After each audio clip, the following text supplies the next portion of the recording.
I think it's been one of the most rewarding experiences I've ever done studying Sage Matcha. I've mentioned it a couple of times that my background does not come from business, but the idea of starting a business, whether it was when I was a child and I wanted to run my own bakery, or like working locally at my smoothie shop and just becoming really close with the owner and learning more about the back ends of things, I've always been interested in doing something like this. Right. So, as a matcha girly, I'm so excited for this episode. Hi, Yes. everyone. Welcome to Khaa-lo's podcast, This and Yap. Today we have Sage Matcha, and Sage Matcha started as a passion project by the founder, Larry Yu, with the idea of making premium matcha sourced from Japan and making it accessible for a fast paced lifestyle. I'm super excited to know more, and the way I'm going to ask questions is so that maybe we can learn a little bit more, Larry, from you about matcha, your journey, and what it takes to build in the CPG world. So, without further ado, Larry, I'm going to let you introduce yourself. Yeah, absolutely. Hi, my name's Larry. I'm the founder of Sage Matcha, and I feel like you already laid a pretty good groundwork. I come from a background in film, and post graduation, essentially, I found this like fascination in business in the CPG world. I was a kid that grew up watching Shark Tank, so starting a business was always something I was interested in, and I've always loved matcha. But through my experiences, both working in the corporate world and traveling, I recognized a need and a niche and an intersection for a high quality and instant matcha latte powder. Latte form for matcha is probably I don't have an exact number, but it's most likely the most commonly drinking form of matcha, especially in the West. Um, and there weren't any high quality instant powders out there that used a Japanese sourced ceremonial grade matcha and had a sort of like plant based and organic formula to create something instant with just water. So that's something that I decided to create myself. Oh, that's awesome. And just like going back to your mission about like having this for a like fast-paced lifestyle, like I so wish I had this when I was in my 9 to 5 and like didn't really have the time to be able to like make something that was probably healthier too. So Larry, I want to dig in a little bit deeper because I know you mentioned that like, matcha is something that you already liked. Like I want to know why matcha, like what brought you to these sachets. Also, by the way, those sachets are beautiful, like very aesthetically Thank pleasing. you. So yeah, walk us through your thought process. Yeah. So I think something that I've been talking a lot more about recently, because it wasn't even like a conscious thing, but I've recognized it in the last few months, is that I grew up going to H Mart, which is like I think it's across the US, like a Korean supermarket. Korea has really good instant coffee, like all in ones. They like call them three in ones because it's typically just like the coffee and milk powder and sugar, honestly. But there's a brand called Kanu or Canu or whatever. But essentially, they had the instant lattes with like double espresso shot, but they had them in single serving sticks. And I loved that. I grew up drinking that right before going to high school, which I probably shouldn't have been having so much, but I was. And I think that kind of implanted this like thought in the back of my head that I didn't even know really existed until more recently. Whereas like I wish I had something like that for matcha. And honestly, actually, if you go to H Mart, when I did my market research, they did have them. They had um, instant matcha latte packets and single serve sticks in at H Mart that they had imported from Korea or from Japan. But the thing with those is that they're typically made with whole milk powder, so it's dairy, and they use cane sugar. So it honestly tastes pretty good, but it's more of a dessert matcha than a functional sort of like organic and healthy matcha. There's a lot of added sugars and dairy in there. And my preferred choice of milk normally for a matcha is oat milk. I feel like that's an undisputed number one, maybe. um, and so I wanted to kind of create that in the US market. And I think that was especially something that I noted that they existed in H Mart, but they were like imported goods. They weren't US based brands. So you can really find those outside of like locally at your H Mart. So I want to find something that was more accessible to everybody as well. That's awesome. Like I love hearing about because as you're talking about this, like bringing this to the US market because like I have been to H Mart, but like I'm South Asian, I'm not East Asian, so like I don't really like know my way around, so I think I probably like wouldn't have even noticed it. And I think like also something important that you said is like you're building this to be something that's functional rather than like dessert. So I really love hearing that again because like this is like I'm literally the direct consumer for this. So I think like I'm just like thinking from that lens and like again I don't know a lot of products like I mean there are a lot of cafes that serve that but yeah like I want to actually talk a little bit more about like the ingredients again I also know that you mentioned that you source from Japan so tell us some benefits, and maybe like we'll learn a little bit more about matcha, like Korean matcha versus Japanese matcha, and like how that sets you guys apart, particularly from matcha that is probably I don't know made in Brooklyn or like somewhere else. Yeah, absolutely. I will never stop talking about matcha. So essentially, the baseline is that matcha, the history of it comes actually from ancient China. So my heritage, my family immigrated from China, and the history of matcha comes from Chinese Buddhist monks. So many hundreds of years ago, right? And the practice of drying out and grinding up a tea leaf to ingest the entire tea leaf is a Chinese practice. And so ancient Chinese monks, Japanese monks came to China to learn from their ways, and then as a gift, Chinese monks gave them matcha, green tea leaves, like to grow on their own and cultivate in Japan.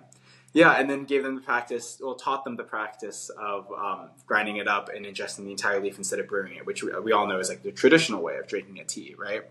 Um, so then Japan, hundreds of years ago, took that and then cultivated it to what we know today. So, the highest quality matcha and the most like pure in a way you could describe it maybe definitely comes from Japan. It is a Japanese product, but it has a very mixed history, which I think is quite interesting, and not a lot of people know that either.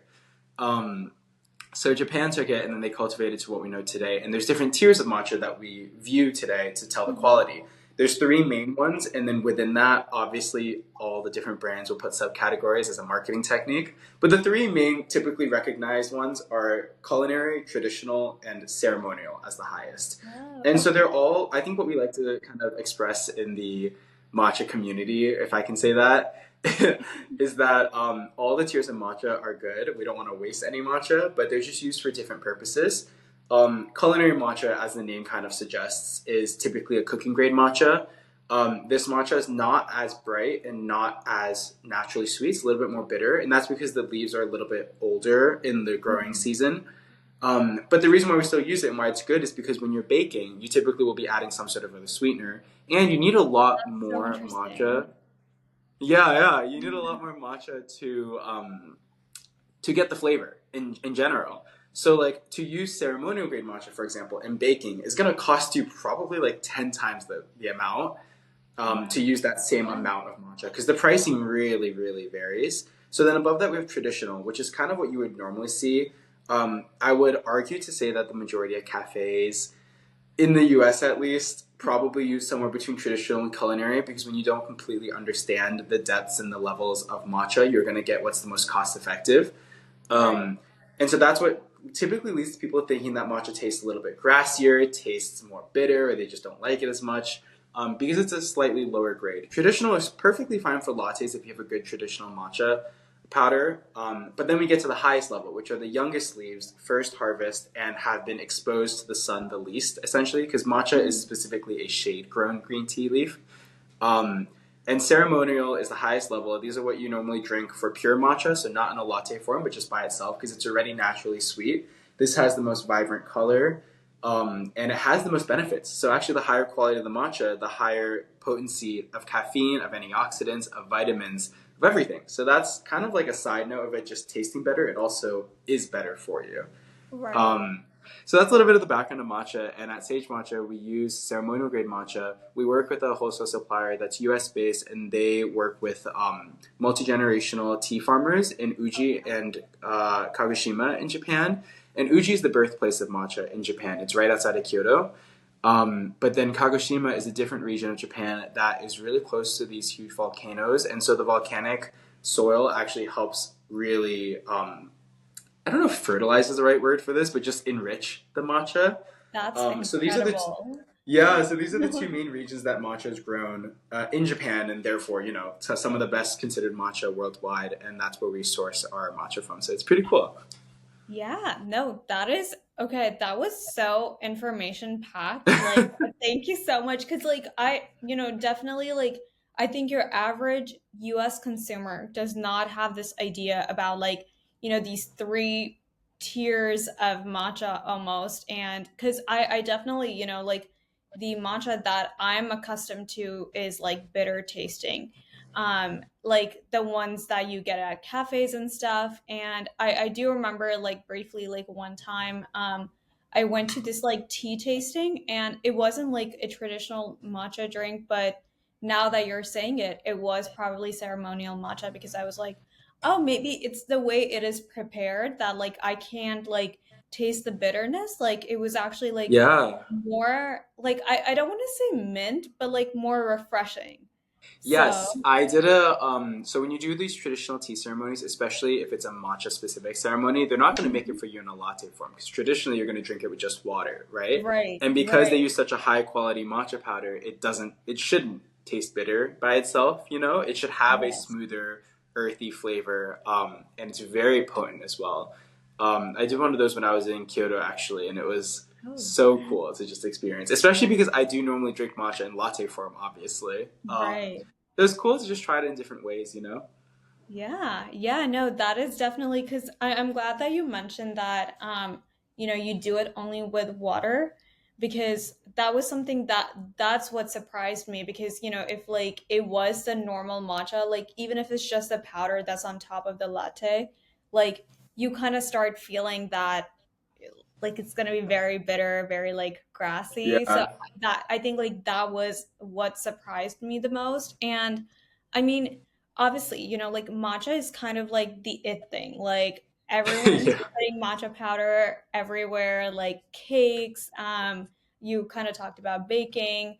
But I also like have started seeing people like putting it in sauces, which is like, very interesting to me. Yeah.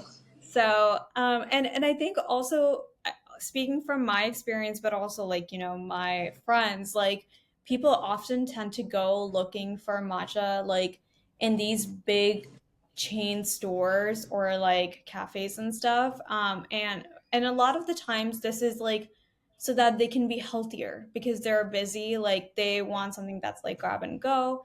So, what are some ways that Sage Matcha can be more accessible or like is helping people um get access to this like premium grade ingredient and actually bring in these benefits to their day-to-day life? Absolutely, yeah. So the inspiration behind Sage Matcha, I think, like I'd mentioned earlier, we're an instant plant-based and organic matcha latte powder, and I think that's a Mhm. huge distinction. There's a lot of actually brands and products out there that brand themselves as a latte powder, as a matcha latte powder specifically. And I don't want to go into too much detail. I'm not trying to shade anybody, but when you look at the ingredients for them, oftentimes what I find interesting and what I found interesting when I was doing my market research was that a lot of them still told you in the ingredients or in the instructions to add milk. Um, and I would be confused what made it into a matcha latte blend because when I grew up buying a latte, an instant latte coffee, for example, like it was inherently supposed to be a 3-in-1, right? Like it's supposed to have the added stuff so I don't need to do anything else or else it wouldn't be a latte blend. Um, and so I thought that was pretty interesting because a large majority of big brand American matcha companies that had the latte as a part of their keyword for the product wasn't a true latte. So that's kind of where Sage Matcha comes in. My priority for this brand, as specifically as a matcha focused specialty brand, is to create a true matcha latte blend. So our base for all of our varieties right now are ceremonial grade matcha and oat milk powder. And the oat milk powder, I did a lot of research to figure out and testing, and upon testing, to figure out what was like my favorite brand. So we work with a very specialized brand as well that just does like I think it's oat, almond, and cashew like milk bases, either as liquid or powder. So they're very specialized as well, and I really liked it because to me it tasted like your typical carton of Oatly, when she mixed it with water. And so I have all the bases of my lattes with that oat milk powder and with the matcha. And so that way, all you truly need is water. So, long story short, to answer how Sage Matcha makes it more accessible, it's literally for the on-the-go girlies, like you said, Mhm. Yeah. corporate travel or whatnot. I went back to Asia this past January to celebrate the Lunar New Year with my family, which I've never done before, and it was super cool. But like, I wanted to be productive on my flight. I paid for the Wi-Fi. I wanted to be like a little productive, and I was tired, and I brought the sticks with me. So I just got a cup of water, like I asked from the flight attendant, and then I just made my own matcha latte in the air, and then I drank that, and then it helped me be productive and focused while I was traveling. See, that is so incredible because I mean, airlines like the fanciest ones that you can go to, no one serves matcha, like, or at least That it's a me. that is a long-term goal. Absolutely. I completely agree with you. I'm surprised by it, in fact. Like Yeah, we have me airlines too. stocking Shake Shack now going up and down New York and Yes. Boston. I don't know if you've Yeah. seen that. So Yeah. like I feel like this is the next step. It's something that I really am interested in. I would love to see happening with Mhm. Sage Matcha. Everybody heard it here first. Yeah. But as a very small brand, it's hard to approach these bigger companies. So we're trying to build our base before we do some bigger outreach like that. Yeah. But it's kind of the idea. It's instant. It's organic. It's plant based. It fits the niche and the space and the wellness and productivity aspect that people are looking for these days. Mhm. And truly, all you need is water. So it's quite easy. No, this is so incredible. And Larry, like, I feel like maybe because we're talking about matcha so much, I'm like, I'm not in New York right now. So once I'm back in New York, like, I feel like I'll need to get my hands on this because, Oh my and God, also like yes. something that you mentioned about travel, like, I hate, for someone who travels so much, I hate traveling, like, flights and stuff. And I think, like, with matcha, like, it definitely, because, like, like coffee for example, like especially if it's like caffeinated, like it makes me very hyper, so like Yeah. definitely like not something that I want to drink, like when I'm already anxious about something. And like tea, I feel like you don't really like you don't get that No, vibe. yeah. So It's not I'm the same thing. yeah, and I think like matcha, like in that sense, is like such a perfect balance. And like this is not just like one scenario. Like travel is like one scenario, but like I'm thinking about, like a lot of young parents. Like this is something, that is as, like they're taking care of their young toddlers or something. Like this is so accessible. Like obviously, like we talked about, like corporate people, like this is again It something that, really, yeah. It makes yeah. it makes it so. Sorry, I didn't mean to cut you off Oh, no, there. no, you're fine. You're um, fine. but yeah, I totally agree. I think there's a lot of scenarios where it can be implemented, and the idea behind Sage Matcha that I've always told people is like it's not meant to replace your typical routine. If you have a matcha routine, if you whisk in the morning and use like a liquid milk, if you have the time and the Mhm. means, I fully support that. I don't think this is supposed to be any better than that, but it's supposed to complement it. It's supposed to work I hand in love that. hand. It's not supposed to sacrifice the quality, but add some convenience to it. I Um, yeah, that's kind of the idea behind it. One of my biggest like corporate, I should kind of say like partnership or just like relationship that I have is with a wellness institute that's New York based, and Mhm. their employees like have loved it. We've done a lot of sampling. They've purchased wholesale from us, and it just really fits that niche of people who care about wellness, who are in a corporate space, who want something like this that's instant and Right. healthy for them. And caffeine. I mean, sorry, matcha has caffeine. It's like you said, it has caffeine, it has energy, but it's not as much as coffee. And matcha has Yes. L-theanine, which is an amino acid that helps you regulate like your calmness and your Hmm. focus. Um, so it really has a little bit of the best of both worlds. I think the earthy nutrition from like your typical tea, but with a little bit more caffeine, but it's not quite coffee. Right. Yeah, yeah, no, and I mean, we're talking about like this is also like something super cool that you are working with an institute that like, like understands your mission. So, kind of like I want to know more. Like, kind of give us the BTS of sampling. Like, give us an insight into your experience. Like, where I've seen a little bit that you work with some baristas and like just like how can people get the most out of this experience? Absolutely, yeah. Sampling has been so fun, honestly. Like, Yeah. I grew up working several different food service positions. I've never done like waitering or barista, working at as a barista, but I've done a lot of like working at smoothie shops, health shops, like Oh, acai shops specifically. And I've always loved the interaction with people, the sales transactions, like even just as like a salesperson or a marketing person, it's fun to kind of like pitch different products that you genuinely believe in. yeah. And so sampling has been a mixture of that and playing like my barista fantasy without having to wake up at 4 a.m., right? Like it's so cool to get to speak to people and show them the product. And it's honestly very unexpected because I came into this without a huge background in business. I had done a little bit Yeah. of research, but I honestly kind of, I don't know if Hail Mary is the right term for it, but it was definitely a passion project. So the idea was like, oh, just I post on love socials and people will recognize the passion and just buy immediately, which was a naive thought, right? Like the consumer packaged goods industry is much harder than that. that. Yes. Hmm. So I quickly came to realize that, and I actually very quickly got into pop-up grocer right as we launched, which was a really good entryway into understanding a little bit more the retail space, understanding how to prepare for things. I think it was a good launching point, and we're still there currently. And it's been pretty cool. But that's kind of what also gave me a introduction to sampling. We Yeah. launched right around the holiday time, so we did two huge holiday markets in Chelsea and in Flushing in New York. Oh, nice. Yeah, and that was really really cool. Yeah, like just like talking to people, making drinks for them, like little sample cups, and then making that sale Hmm. directly. It gives me good feedback and it gets good outcomes as well. And we're actually preparing for AAPI month for this May.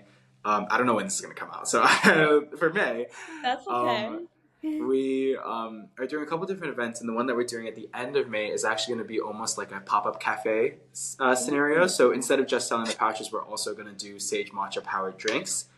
Ooh. Yeah, so I literally I like just purchased black tahini because I wanted to try a black sesame matcha Wow. latte. So I'm kind of curious to see how that'll come together.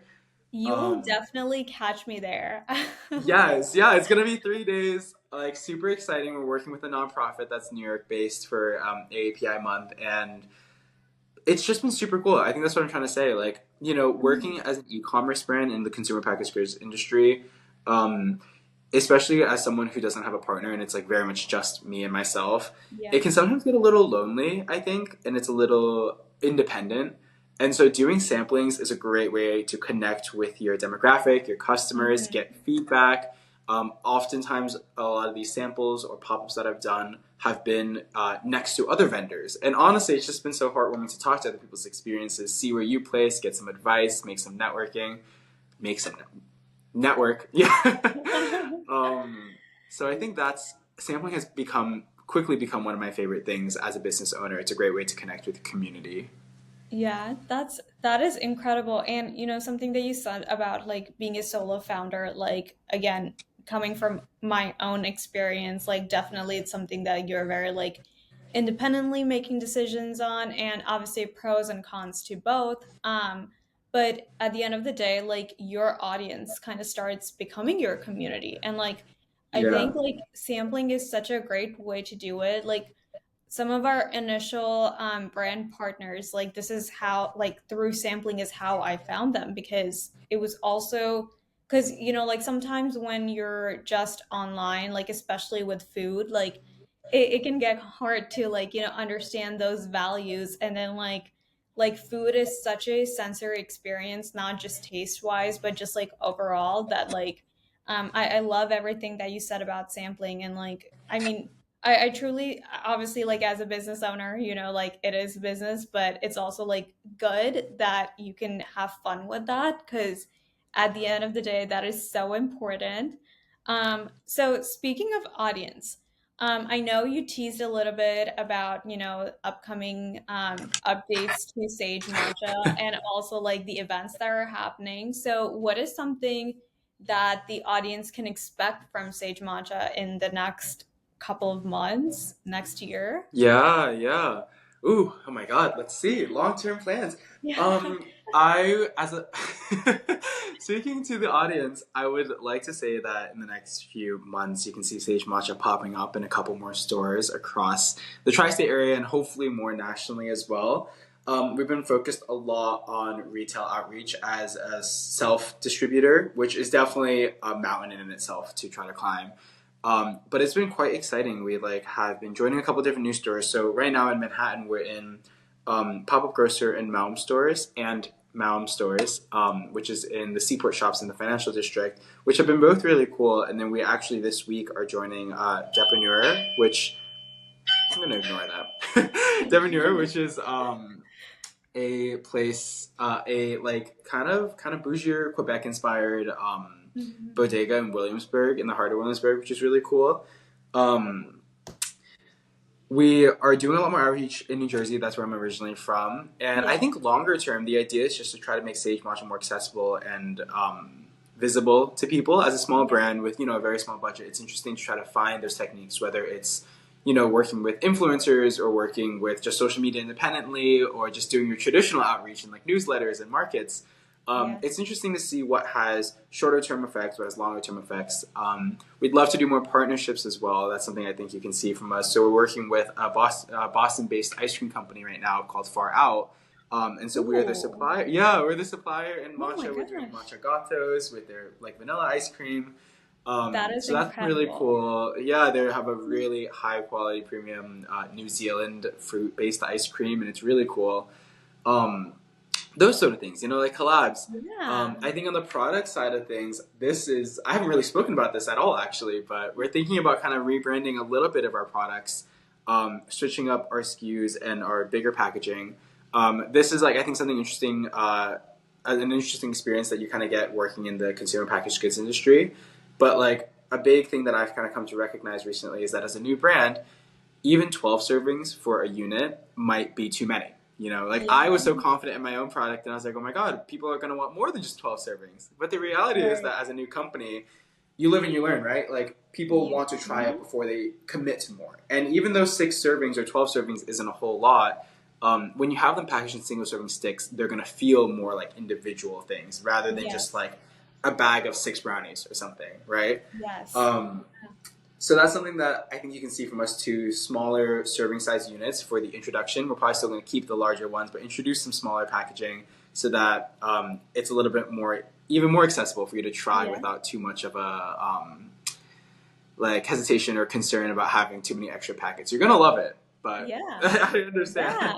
No, that is awesome. I'm super excited for all of these updates. And, like, thank you so much, Larry, for sharing this because that really, like, not only gives us an insight into what it takes to build a brand in a very competitive CPG world, but also, like, I mean, we are a tech startup and like a lot of the times like the advice that we always get from mentors that I think is like applicable across all industries is like you have to be resilient and you have to be ready to pivot, which like Yes. and I think like you understanding your audience's psychology, like and again, especially with something that is like, like consumer, like consumption related, that is so important. Like and also I think like just people are gonna appreciate that you are able to update according to like either their feedback or like their experiences and like that is just so key. And Absolutely. yeah, and I'm very excited for all of these updates. And as we're tailing towards the end of the podcast, I want to like just like kind of know a little bit more about your journey as a founder. So tell us maybe in like 3 to 4 sentences, how has it been to build Sage Matcha? Yeah, 3 to 4 sentences. Let's see. I'm a yapper. I will just keep Yeah. speaking. How has it been to start Sage Matcha? Um, I think it's been one of the most rewarding experiences I've ever done studying Sage Matcha. I've mentioned it a couple of times that my background does not come from business, but the idea of starting a business, whether it was when I was a child and I wanted to run my own bakery, or like working locally at my smoothie shop and just becoming really close with the owner and learning more about the back ends of things. I've always been interested in doing something like this, despite taking a even more alternative route of going to film school. I've always been interested in business, which is funny enough. Um, and I think the experience so far has just been extremely rewarding. It's been tough, it's been tiring, and like you said, pivoting is the most important thing about running a business and about being a founder and an entrepreneur. But pivoting is easier said than done because you have personal commitments to certain things, right? And Mm-hmm. attachments. So I think it has been an extremely tiring yet rewarding process, and no matter what direction we go in the future, it's something that I will like never regret having tried to do and like see like where it could go. It's I've loved every step of the process. Oh, that's amazing. Also, just like, everything about your story, like, like so many of the CPG founders that I've talked to, like I think everyone has had such different stories. Like some definitely maybe even come from like, family background in like restaurants or like something similar, like food space. And maybe like some people have been in tech and now or finance and like completely switched it over. So I love that you're sharing your journey about like also going to film school, because I think like going to film school, not a lot of people realize, but it gives you a lot of resilience. And because you are Yeah. like, it's very similar to entrepreneurship. I mean, I wasn't a film major, some of my friends were, and like, so like this is like based on my understanding from that No, you're right. Yeah. like it's very similar to entrepreneurship in the sense that you have to be very resilient, and also you have to be okay with not always having like a very exact schedule. Absolutely. And I think that was the funniest thing because part of the reason why I wanted to try something else is because I wasn't sure if I was ready to climb that ladder. But then I kind of accidentally decided to climb an equally as difficult ladder, which I don't regret again, but I thought it was a funny little thought process in my head. I look back and I'm like, who was I kidding, right? Like, this is Yeah. not going to be easy either. But it's cool. I mean, life is about learning, trying new things, Mhm. and I'm happy to say that it's something that I'm doing, and I think we're pretty good so far. Yeah, yeah, no, that is amazing. Like, it's been so wonderful, Larry, like hearing your story and just like getting an insight and also just like all the like more technical information about matcha that I have learned. And I'm so excited to like share it with the world, because I think like, again, one of the goals of this podcast is to have like more transparency and like teach people what they're consuming. So I think like this is something that is so important. So one last question before we end the podcast. What is one goal that you've achieved, and what is some wisdom you can give from that to the audience? Ooh, okay, let's see. One goal that I've achieved and some wisdom I can give to the audience. Um,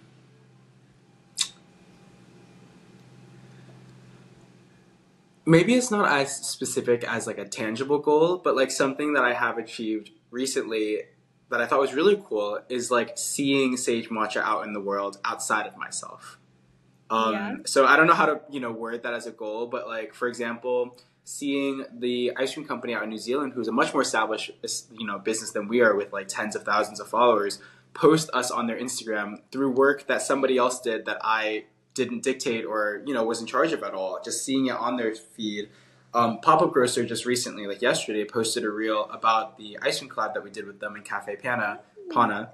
And I knew that was coming, but I didn't expect them to create a video, to see it, to tag us, to see Sage Matcha be in other people's thoughts and existing, specifically on social media, because that's how I can see it, right? Yeah. Um, has been a really cool, like, I think, sort of like milestone that we've Hmm. achieved now. And I guess my advice is to just not give up in that sense, right? Like, I know Yeah. that's so like Yeah. basic to say, but like, seeing like this specific scenario, and this specific goal is not something you can create yourself. That's kind of the whole point, right? You Yeah. want to see it created by somebody else without you being in charge of it or planning Yeah. it. So the reality of working in a business such as like the CPG industry is that like nothing is that linear, and so if Mhm. you like work to achieve linear goals, you might never make the other ones that are coming up. You know. Right. So I love just continue to hustle. It's that's what it's really all about. Just Yeah. hustle, work.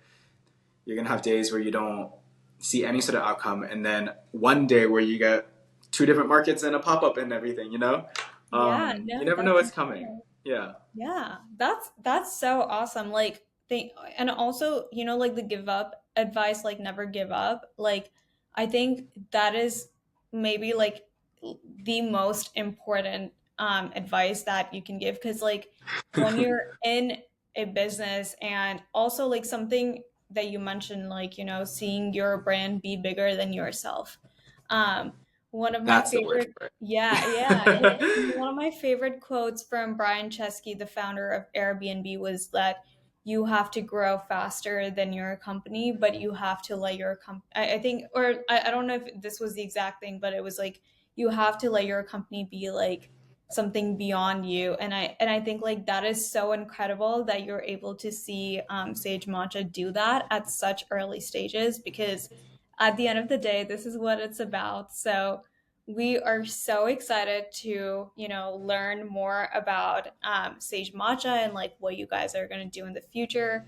And it has been so incredible chatting with you today, Larry. And I should say yapping with you. I mean, that's the name of the podcast. Yeah, But this I think like just like talking to you and like learning about matcha like that has been so helpful like in a greater sense too because now I am more aware of what I'm consuming. yes, Like I can actually be a matcha snob. And yes. You can go to the cafe now, and if they actually dictate that it's ceremonial grade, you know they're serious. You exactly. know. Exactly, exactly. No, so this has been again so incredible, Larry. Thank you so much for, coming on here and taking the time to chat. Can't wait to see what else Sage Matcha has in store for.